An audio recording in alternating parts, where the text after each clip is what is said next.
recording. Hello, Merry Christmas everyone. It's is it New Year's Eve today, isn't it? Yeah. 31st of December, so Merry Christmas, Happy New Year. We're not open, but Ollie's in, I'm in doing some work, and it's quite a sad day. One of my personal cars is going. Behind me, you're on my drive at the moment, in my garage. But yeah, the reason it's going, I tell all our customers, drive your cars, don't leave them sat around. Doesn't do them any good. I've had this car 2 years in February or March, so 2 months time, and I've done less than, I think it's about 800 miles in 2 years. I never use it, do I, Ollie? That's bad. And the guys always going at me that I need to get it out and use it, but I don't. So yeah, it's going. It's going on Friday, today's Wednesday. We've got a few bits to do, so we're going to run through the bits and bobs that I've done to it during my ownership, which isn't much. And what we're doing to prep it, because there's a common fault, I'll probably already put it in the title to the video, on these and other models with these type of engine mounts. They have a fault and you start getting a fault warning on the instrument cluster, and it's a very, very expensive fix if you buy an engine mount from Porsche, a replacement, which is the usual fix, but we're going to show you, hopefully, we've not done one before until this car, a much cheaper way that it can be fixed. So I'll pull it out. Yeah. Cold start. Go for it. I tell you what, I don't know if people will be interested, the viewers. Another reason it's going is I bought another, this was my dream car. Really, really, really wanted one. Guards red's my favourite colour in Porsches. And then that is my true dream car, which I bought in the summer, which I've also not used, but we've got big plans for. So this needs to go because I've got too many cars and I don't use them. If you look down there, Ollie, that is a massive pile of boxes full of parts ready for the 964 that's been sat down there for about 4 months now because we've done nothing to it. So there will be a video on that 964 at some point of us putting all that stuff on it. And we've also got an update on the 3.2 Carrera from ages ago, if you remember. So stay tuned for all that. Right. Ugh.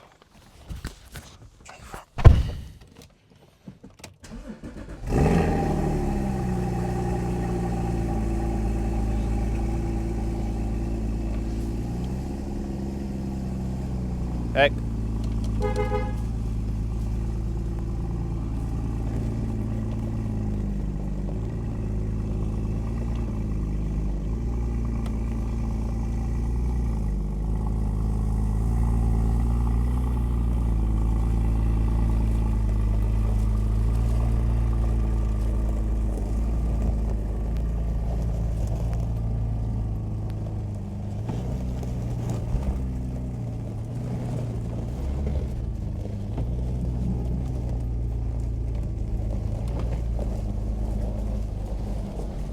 Do you want to come here? The faults come up straight away. Really? Yeah.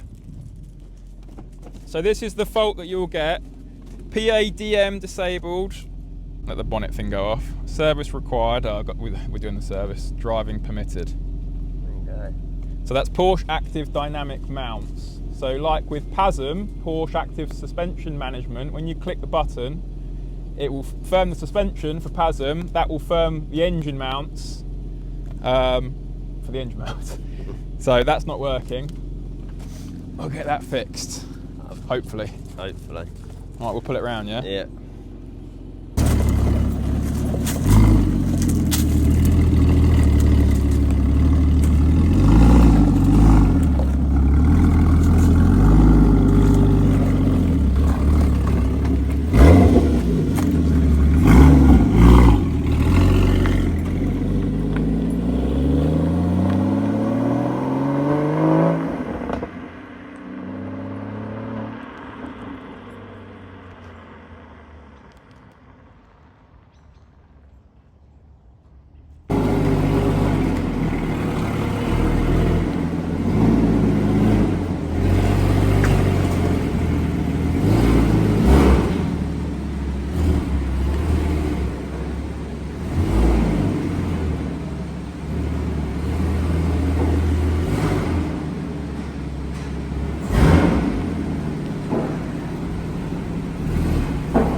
Okay, there she is in the workshop.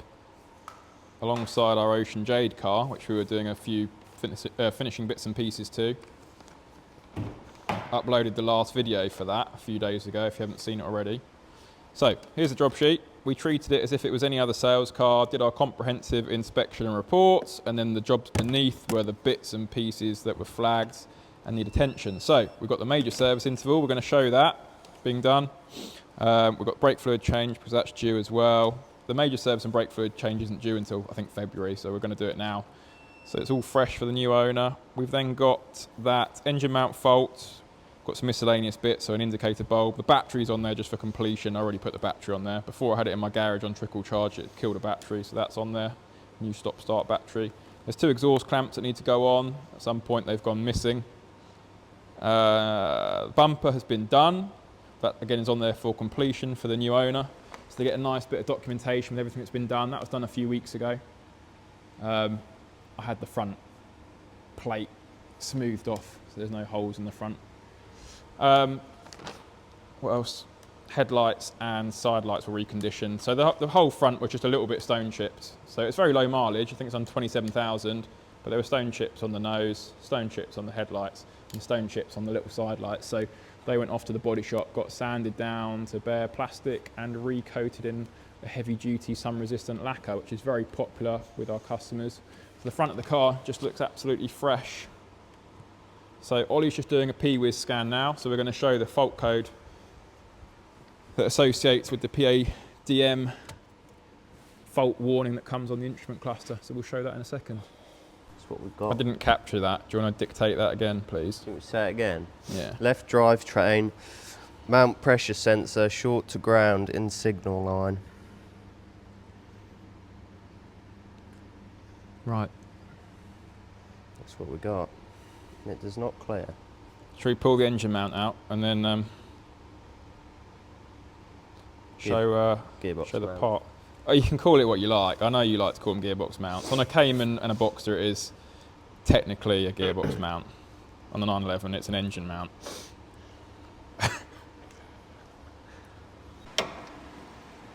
Hector, what's happening now?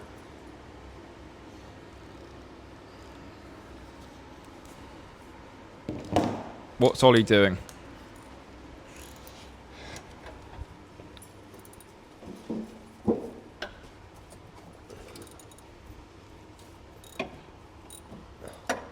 There's one transmission mount.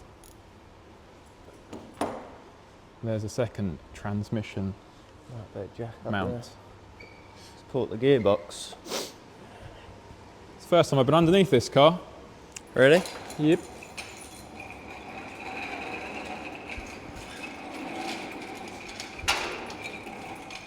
Chap on Friday is getting a very nice car.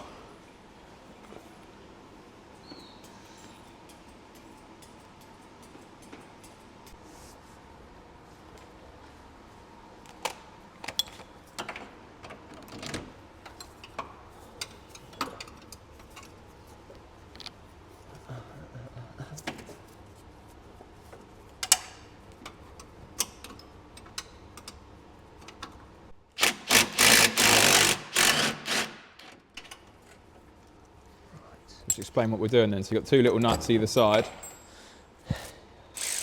Yeah. Then you're going to support the weight on the gearbox, and then just take the big nut off the bottom, the lock one. You can see. No, I'll take the whole mount off. You can take the whole thing off?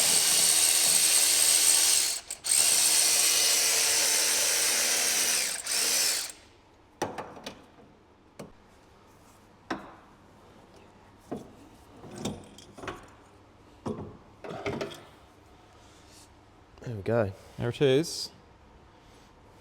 The active mount. I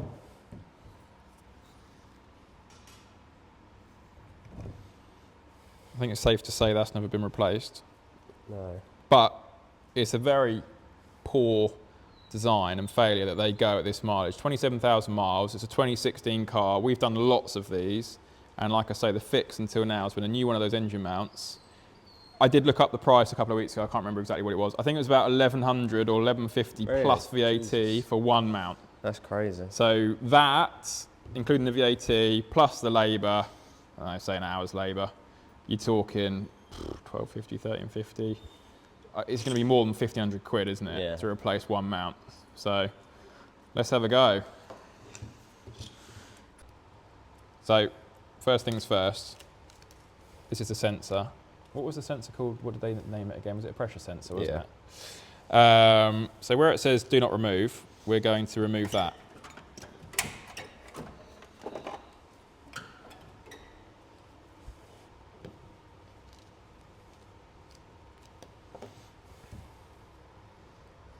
What are you going to put in there? Because that is a very... Don't know yet. We'll figure out a tool to put in there to get those out. Yeah.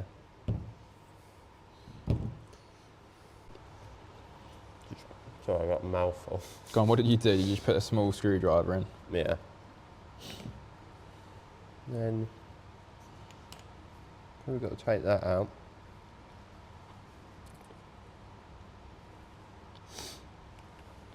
Somehow. Don't know if that just pulls out. Then replace it with this. I presume this is the pressure sensor, isn't it? So it's obviously the internals to this part that goes wrong, and this is the replacement basically, and this is essentially a harness. Yeah. We'll find a way to get that out. Okay, what's going on? So we stripped the old sensor apart. We've had to remove all these little pieces, including this little circuit board as well. So the hole's all now clear and cleaned. So we'll just put a bit of sealant around the outside. The part that said do not remove? Yeah, and then we literally just pop that in, like that. Bolt that Bolt up, and then that goes in between what would have been the plug connector straight to the loom, doesn't it? It's like a harness. Exactly. So look at those little bits. So it's just a little circuit board and a cover, basically. Yeah. They're full of crap. That's why it's gone wrong, isn't it? Yeah. Let's have a look at that circuit board. So this is all just full of absolute rubbish. That's your little pressure sensor there.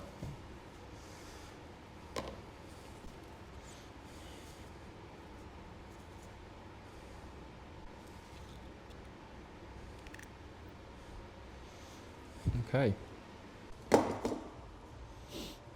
What's happening? It's ready to go back on. There's the new sensor. Have you put the sealant on already inside, have you? What? The sealant? Yeah, I've already done the Oh, I should sealant. have shown that. Is that just to cover up the new circuit board? There's no new circuit board on this unit. I think it's just to stop the oil from the actual engine mount to come out. Right. It's like an extra seal and weatherproof it a bit. So do we suspect that's what's happened to damage this circuit board? It's just the oil over time?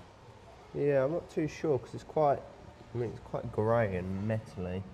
There's quite a lot of bits inside this top cap, like hard segments of stuff. See, it's all gammed up. So, fingers crossed, should have a working engine mount again. Or gearbox mount. You just did it yourself. Gearbox mount.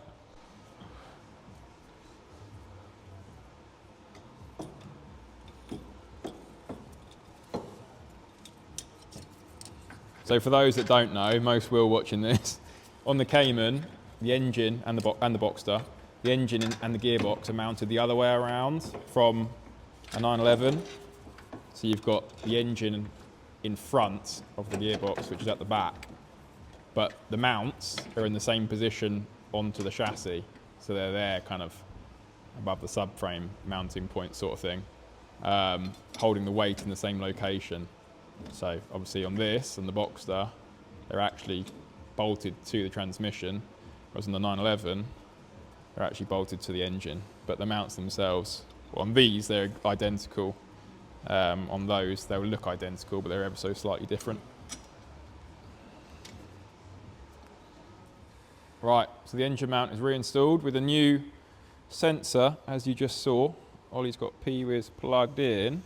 Not deleted the code yet. No, but it's no not longer active. So Whereas before, that was showing active. Should we delete it? yeah, Start it. all cleared. Start it up. So before, as you saw, literally as soon as I started the car up and pulled it out, the fault came on the instrument cluster straight away. So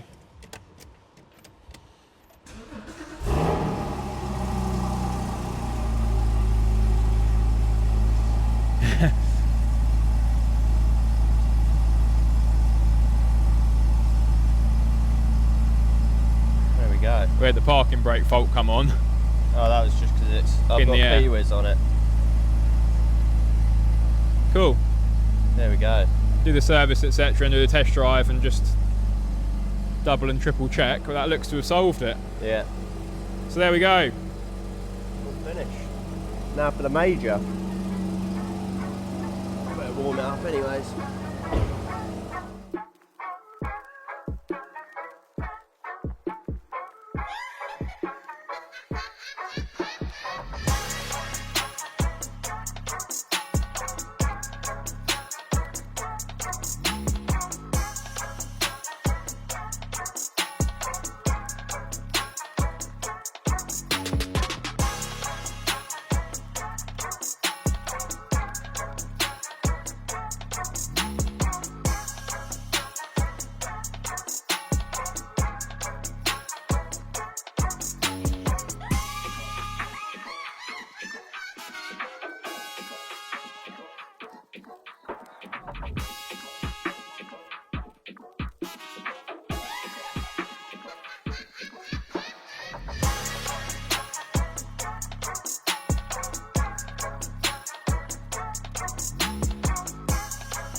Okay, it's the next day. Ollie got the car done. And gladly, that engine mount repair was successful. So that's now going to be a much cheaper fix that we can offer compared to the old fix, which was buying a brand new replacement mount from Porsche. And the price is about, I think it's £1,150 plus the VAT each, plus an hour of labour. You know, you're in for £1,400, £1,500, all told with the VAT and labour cost included. So that's the sensor replacement. I think, I mean, it's to be confirmed, but I think we'll be doing those for $499 plus VAT supplied and installed, the job all done. So yeah, much cheaper fix.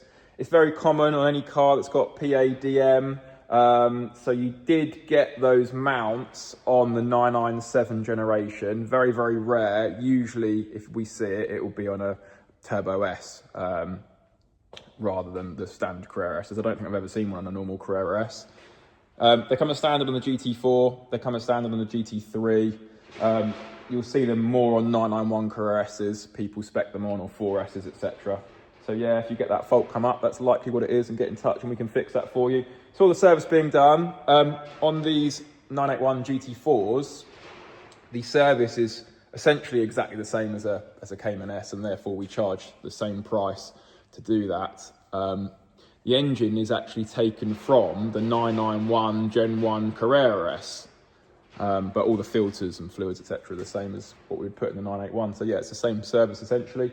That's all done. You saw that we found when we took the coil packs off, there weren't cracks in the coil packs themselves, but where the mounting locations are, they'd suffered some fractures, obviously just from the plastic getting very old. So we replaced all 6 coil packs anyway, fresh from a new buyer. So that's it all done. Yeah, not usually sad about cars leaving us, but this one I am a bit sad about. It was my perfect spec. And in fact, what I'm going to do now is just run around and show you the things that are different on the GT4. Starting with the obvious, the aesthetics, which aren't just for aesthetics, they are for aerodynamic purposes and downforce. So starting at the front, got a much more aggressive looking front bumper. Got the splitter along the bottom for aerodynamics that actually extends up the side here to deflect air off the side of the bumper. You've got the center air guide here, which deflects the air up and through the exit here to put the airflow over the bonnet, again for downforce. Much more aggressive scoops in the front here to direct the air into the radiators. Underneath the front, on each side, one on each side, one there, on that side, you've got a front diffuser, again to channel air at the front for aerodynamic purposes. Wing mirrors have been designed differently for aerodynamic purposes. Got a much bigger and more aggressive side scoop for the engine's air intake. So that's essentially ram air, the air going in there and straight into the intake and into the air filters and into the engine. Back of the car, got the enormous fixed rear wing, which has got 3 settings that you can adjust it to. You can adjust the angle of that wing for higher or lower downforce. Here, got the smaller spoiler there as well. Underneath the rear, got more diffusers there for further aerodynamics. Probably missing something, but visually I think that's pretty much it. Obviously we've got a different design in the wheels. The car sits about 30mm lower, although of course it's on coilover, so you can adjust that slightly. But yeah, 30mm lower than a car without PASM, 20mm lower than a car with PASM. The brakes are brought over from the 991 GT3, so we've got huge 6-pot front calipers rather than the normal 4-pot. The discs are 380mm as opposed to 330 on the standard Cayman S. On the rear, same size discs, 380mm, as opposed to the usual be 300mm, but we've got 4-pot rear calipers, which are brought over from the GT3. Other bits on the brakes, we've got the GT3 braking master cylinder, which just provides additional hydraulic force and therefore power on the brakes. The air guides to the discs, so the cooling guides, channeling air to the discs to keep them cool, are from the GT3 as well. They're much bigger. I'll get the car on the ramp and show that, and I'll show you some other bits as well. So as I said, the engine in this is from the 991 Gen 1 Carrera S, which is the 3.8 litre. It is usually in the Carrera S 400 horsepower. In this, I've actually detuned it to 385 horsepower. Obviously, it's mounted as per a 981 Cayman S engine, reversed, as we said about earlier. So you've got the gearbox at the back behind the engine rather than in front of the engine. Transmission-wise, you didn't have a choice. They all came with a 6-speed manual, which is what I particularly wanted anyway. It's a really good gearbox, in my opinion. The distances between each gear, the gear ratios are all about right, I feel. Unlike the 991 Carrera S with the 7-speed, don't like the different ratios between that gearbox. It's got the short shifting mechanism as well, so the throw is slightly shorter than it would be in the normal Cayman S. Spec-wise, they all came with what this video has been about, so the active engine mount, PADM. They all come with PASM, Porsche Active Suspension Management, which you can see here, where you can make the dampers firmer or softer. They all come with the sports exhaust, where it opens the valves in the exhaust, makes it louder or quieter. So yeah, when you engage sport, you'll get the exhaust come on, you'll get the PASM suspension go into its firmer mode, and you'll get the engine mounts go into their firmer mode as well. You can obviously turn the traction controls off there too. They all come with the sports steering wheel in the suede Alcantara like that. They all come with the suede Alcantara on the bits on the door cards.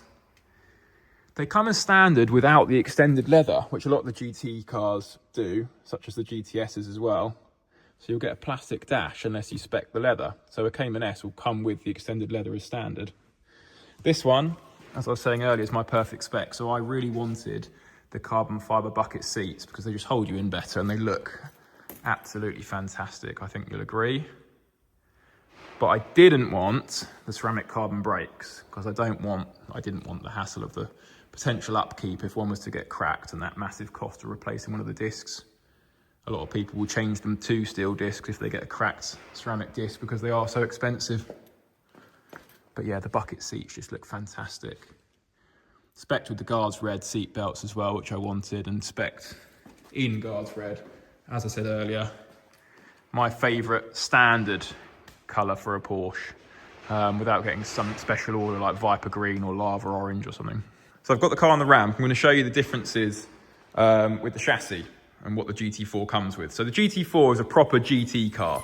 Unlike the GTS models, the Cayman GTS, the 911 GTSs, which are essentially a Cayman S or a 911 Carrera S with a lot of optional equipment coming as standard, the GT4 actually has parts that have either come down and derived from the GT3 or they've been bespoke, designed and made for the GT4. So if we start with wheels, they all come with these 20-inch wheels. The fronts are 8.5J wide, which is the same as the Cayman S 20-inch wheels, but the rears are 11J wide, whereas the normal 20-inch Cayman S wheels are 9.5J wide. So that's quite a significant difference. From memory, these are 295 rear tyres, whereas Cayman S's come with 265. So 30mm wider on the tyres, 1.5 inches on the wheels. I've got the bonnet popped. I wanted to quickly show you the top mounts on these. So they've got GT3 front suspension essentially. So if you have a look, the top nut on the top mount is significantly off centre so that you can get more aggressive settings on the camber. It's over there rather than the centre. That's also a solid top bearing, top mount with a spherical bearing in there, rather than having a rubber bush like you would have on a normal Cayman S or a normal 911 Carrera S, etc. So feels much more direct, feels more sharp. Downside, potentially harshness through the suspension and through the steering wheel. That's why they'll put the rubber bushing on the top mounts to the standard cars. Let's get the car in the air. Just stopped halfway up so you can see where these wheels finish relative to the bodywork. So if you look at the back, obviously we've just discussed they've got wider rear wheels and you can see that quite obviously there sticking out. If you look at the front, they're the same width wheels as just discussed, but they still stick out. And the reason for that is there is 13mm of extra track across the front axle because it's got the 991 GT3 steering rack. That doesn't obviously affect this, but GT3 wheel hub carriers. So both sides, you've got those. They're much stronger. They've got a bigger wheel bearing on them as well. And you get the additional track, which gives you the more aggressive handling characteristic on the car. So you can, like I say, you can just see that they're sticking just outside the bodywork there.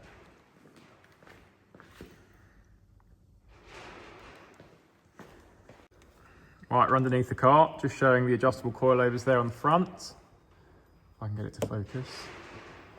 There you go. And then on the front arms, you've got adjustment just there. On the front lower control arms, these front lower control arms are a complete different build to that on the standard car. And these are again 991 GT3 control arms, the exact same ones. And that adjustment there gives you further adjustment on the front camber. If we look in here, you can see that huge air guide that's to direct air to the front discs and cool them. So that will come through the front bumper, cooling the radiators, through that grille there behind the radiators and behind the cooling fan itself, and direct the air into that big cooling guide and then onto the disc. You've got the second one here as well, guiding further air, and that's coming from that diffuser we spoke about earlier. The car up at this height, look, you can really see the size of that scoop taking the air in straight into the engine, ram air style. In fact, you can see the curvature of the body along the bottom of the door there has been designed to try and take the air along the side and into there. I'm not an expert in aerodynamics by any means, but you can see what's being done there with the curvature of the bottom of the door. Right, with the car right up, you can really see how substantial those wheel hub carriers are. Really bulky and strong. Another angle of the coilovers. And then what I wanted to show from here was the size of the anti-roll bar. It's a real thick anti-roll bar on these. And you've actually got 3 settings there you can set it to. So you see those holes there, you can adjust where the bottom of the drop link goes through. We've got the same on the back. Chunky roll bar. And there's adjustment again. 3 settings on the side there. So the front comes from the GT3. The rear is bespoke because the rear of the car is obviously much different to the 911 chassis, being mid-engined.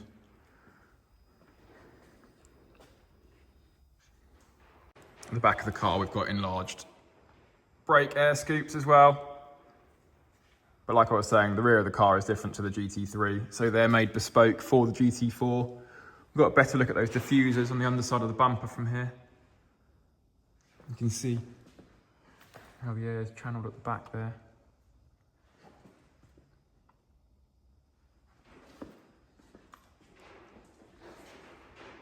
So I've got the car down off the ramp now, but I've just checked my notes and I've missed a couple of bits that I wanted to briefly touch upon. So I've mentioned that essentially Porsche nicks quite a lot of the bits from the GT3 for the front end of the car because the fronts are essentially the same. The rear of the chassis on the 981 is obviously different, so they had to make things bespoke for the GT4. The wheel carriers are the same, so they've bespoke made heavier duty rear wheel carriers alike the GT3 ones that they nicked and used for the front of the car. The cross braces on the back, on the underside, underneath the engine, are all made a lot stiffer and chunkier. So you've got the 2 45-degree ones at the back and the 1 horizontal one. They're made stiffer and more chunky so that the chassis is stiffer and doesn't flex as much in corners. These came as standard with Pilot Sport Cup tyres, which I would really not recommend if you ever use the car if it's even cold. They become lethal. If it's wet or icy, you don't stand a chance, you'll end up in a ditch. And lastly, they all come with a limited slip differential. So every GT4, limited slip differential is standard. I think that's about it. There's bound to be more details, little bits and bobs that I've missed, so please feel free to put those in the comments. Yeah, like I say, going to be really sad to see this car go, but I haven't used it enough. I originally bought it with the intention of doing a couple of track days, but I've started doing kart racing again now, so I've never taken this on track, and I don't really have the purpose for it anymore. For me, they're the perfect car that you can use daily, comfortably and happily, but then obviously if you want to take it to a track or drive it quickly on the road, you can do. So yeah, there we are. Thanks for watching. See you in the next one.